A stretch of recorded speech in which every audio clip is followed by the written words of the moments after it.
Boiler के lecture number 3 में आज हम पढ़ेंगे कि बॉयलर में फ्यूल फायरिंग के अहम तरीके। हम फायरिंग को दो बुनियादी अक़साम में तकसीम करते हैं। आज के लेक्चर में देखते हैं वो कौन से अक़साम है। बॉयलर में फ्यूल फायरिंग के अहम तरीके। हम फायरिंग को दो बुनियादी अक़साम में तकसीम करते हैं। हैंड फायरिंग्स, मशीनी फायरिंग, जैसे कि मैकेनिकल फायरिंग बोलते हैं। हैंड फायरिंग सादा फायरिंग होती है। हैंड फायरिंग इस तरीके में इंसान खुद फ्यूल जैसे कोयला या लकड़ी बॉयलर की फर्नेस में हाथ से डालता है। यह आमतौर पर छोटे बॉयलर या कम बजट सिस्टम में इस्तेमाल होते हैं। खसूसियात: सादा और सस्ता निज़ाम, मैनुअल तरीका कार, ज़्यादा मेहनत और वक्त दरकार, लो हीट लोड के लिए बेहतर होता है। मशीनी फायरिंग नंबर 2, मशीनी फायरिंग्स। इसमें फ्यूल को जलाने के लिए मशीनें, फीडर्स, बर्नर या खुद का निज़ाम इस्तेमाल किए जाते हैं।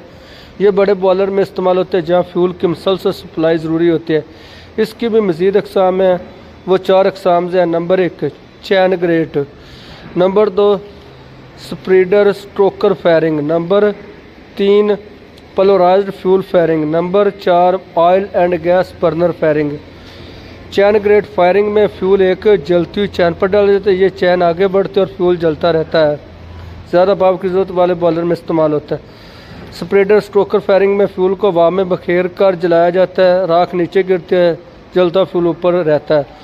पाउडर फायरिंग में, पोलराइज्ड फ्यूल फायरिंग में कोयले को पाउडर की शक्ल में तब्दील करके बरने में जलाया जाता है।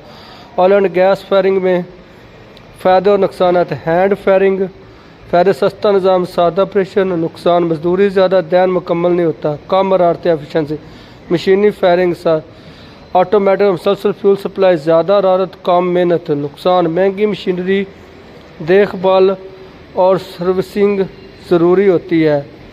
ये थे आज के लेक्चर में फ़ायदे और नुकसान पर भी बात हुई और मशीनी फायरिंग के 4 तरीके भी हमने पढ़े। सादा फायरिंग पर भी बात हुई। आज का लेक्चर